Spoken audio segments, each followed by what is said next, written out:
ఎర్రచంద్రంపై ప్రభుత్వం ఎంత కట్టడి చేసినా కింది స్థాయిలో సిబ్బంది చేతివాటంతో కేసులు పక్కదోవ పడుతున్నాయి. తాజాగా చిత్తూరు జిల్లా జీడి-నెల్లూరు నియోజకవర్గంలో ఎర్రచంద్రం పట్టుకున్న పోలీసులు కీలక నిందితుడిని మాత్రం వదిలేశారు. సమాచారం అందుకున్న ఎమ్మెల్యే పోలీసుల తీరుతో కంగుతిన్నారు. ఇలాంటివి జరిగితే చర్యలు తప్పవని హెచ్చరించారు. దీనిపై ప్రైమ్ లైన్ స్పెషల్ స్టోరీ.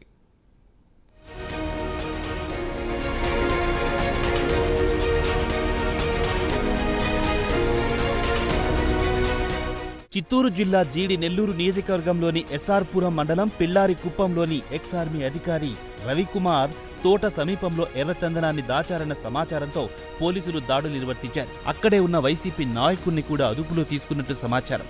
అర్ధరాత్రి వేళ పోలీసులు ఎర్రచందనాన్ని స్టేషన్కు తీసుకొచ్చారు.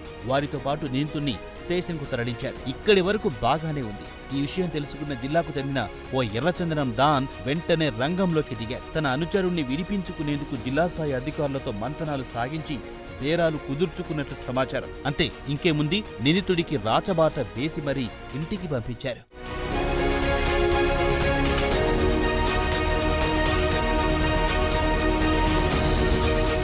జిల్లా స్థాయి, డివిజన్, సర్కిల్ స్థాయి అధికారుల ద్వారా పంచాయతీ నిర్వహించి ముడుపులు చెల్లిస్తున్నట్టు సమాచారం. ఎక్కడైనా ఎర్రచందనం పట్టుకున్నా వెంటనే మీడియాకు సమాచారం ఇవ్వకుండా చేస్తున్నారు. స్టేషన్కు వెళ్లి మీడియాపై ఎస్ఐ చిందులు తొక్కారు. వారి ఫోన్లు కూడా లాక్కున్నారు. దీంతో ఈ వ్యవహారం ఇంకా పెద్దదిగా మారింది.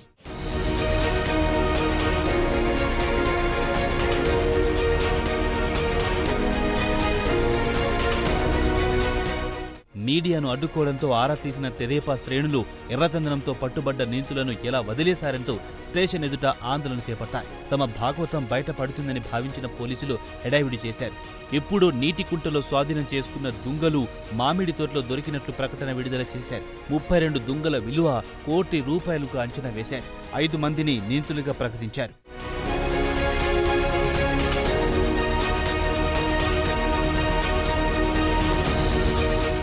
ఇదిలా ఉంటే మీడియా సమావేశం కోసం చిత్తూరు నుంచి వచ్చిన ఉన్నతాధికారులు పాత్రికేయుల సమావేశానికి సిద్ధమయ్యారు. విషయం తెలుసుకున్న జీడి-నెల్లూరు ఎమ్మెల్యే పోలీస్ స్టేషన్కు చేరుకున్నారు. ఎర్రచందనం స్మగ్లర్కు 41A నోటీస్ ఇవ్వడంపై పోలీసులు, ప్రజలు తాము ధరించిన 3 సింహాలకు విలువనివ్వాలని హితబోధ చేశారు. వైకాపా నాయకులకు కొమ్ము కాయడంపై మండిపడ్డారు.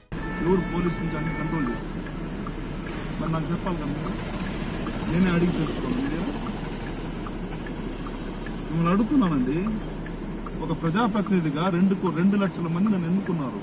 ఇక్కడ ఏం అన్యాయం జరిగినా నాకు కదా ఫస్ట్ కాల్ రావాలి.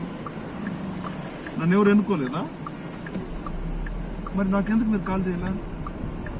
ఎందుకు నాకు చెప్పలేక కాబట్టి విషయం జరిగింది? నేనే ఫోన్ చేసి మిమ్మల్ని అడగాల? ఏడపోయి పట్టుకొచ్చినా ఏం పట్టు అంటే ఏం అర్థం? అది ఎమ్మెల్యే కూడా చెప్పరు, ఎమ్మెల్యేకి చెప్పరు, చెప్పాల్సిన అవసరం లేదా? అంటే మమ్మల్ని చూస్తే ఎమ్మెల్యే కనపడలేదు. మరి ఏమర్థం? 11 గంటలకు పట్టుకున్నారండి. నెక్స్ట్ డే 11 గంటలకు కూడా నువ్వు చెప్పరు అంటారు. ఏమర్థం? అది విచారించి మళ్ళీ చెప్పు. ఇట్లా ఒక విషయం జరిగింది, పట్టుకువచ్చినాము, ఇట్లా పోలీస్ స్టేషన్లో పెట్టినామని చెప్పకూడదా? ఏంటి రేపు నాకు చంద్రబాబు నాయుడు ఫోన్ చేసి చెప్తాడు, ఇక్కడ ఏం జరిగింది, ఏం చేస్తున్నాము నడిపి ఏం చెప్పాలి? మీ పోలీస్ స్టేషన్లో అట్లా జరుగుతాను మీకు తెలుసా అని అడిగితే మేము బెబ్బెబానాలా? ఎవరికి అడుగుతారు? జీడీలో ఏం జరిగినా సీఎం ఎవరికి అడుగుతారు? మరి నువ్వు నాకు తెలియకుండా నువ్వు అన్ని చేస్తున్నావు. మార్చుకో. పిల్లలు ఉన్నారు, అది నన్ను వదిలిపెడుతున్నాను. లేదంటే ఇమ్మీడియట్గా మేము వీఆర్ పెట్టేదానికి ఇమ్మీడియట్గా మేము అందరూ ప్రజలు పెట్టి ఈడే కూర్చున్నామంటే 10 నిమిషాలు మేము వీఆర్ పెట్టాలి. నంబర్ పనులు ఆల్రెడీ పెట్టినారు. అట్లా కడుపు కొట్టకూడదు అని చెప్పేసి నేను గమ్మునున్నాను. వేరే వాళ్ళు కడుపు కొట్టకూడదు, నేను ఒక డీసెంట్ ప్రొఫెషన్లో ఉన్నాను, నేను దానికి రాలేదని గమ్మున్నాను. చూసుకోండి, దాని పనులు విలేకరుల పని దూకుడుగా చేసేది, వాళ్ళ ఫోన్లు పెరుక్కునేది, వాళ్ళని కేసు కట్టిస్తానని చెప్పేది, బయటకు పోరాలని చెప్పేసి వాళ్ళు బల్గర్ లాంగ్వేజ్ యూజ్ చేసేది. ఏంటండి, ఏం పద్ధతి ఇదంతా? ఎమ్మెల్యే రాకతో జిల్లా, డివిజన్ స్థాయి పోలీస్ అధికారులు పలాయనం చిత్తగించడం విశేషం. చిత్తూరు జిల్లా పోలీసు అధికారులు ఎర్రచందనం స్మగ్లర్లకు కొమ్ము కాస్తున్నారని, ఈ ఘటనతో తేటతెల్లమైందని తెలుస్తోంది. ఎప్పటి నుంచో ఇక్కడ పోలీసు అధికారులపై ఆరోపణలు వినిపిస్తున్నా కానీ వారిపై చర్యలు తీసుకోవడం లేదు. ఇప్పుడు ఎమ్మెల్యే విఎం థామస్ రంగంలోకి దిగడంతో ఏం జరుగుతుందో వేచి చూడాలి.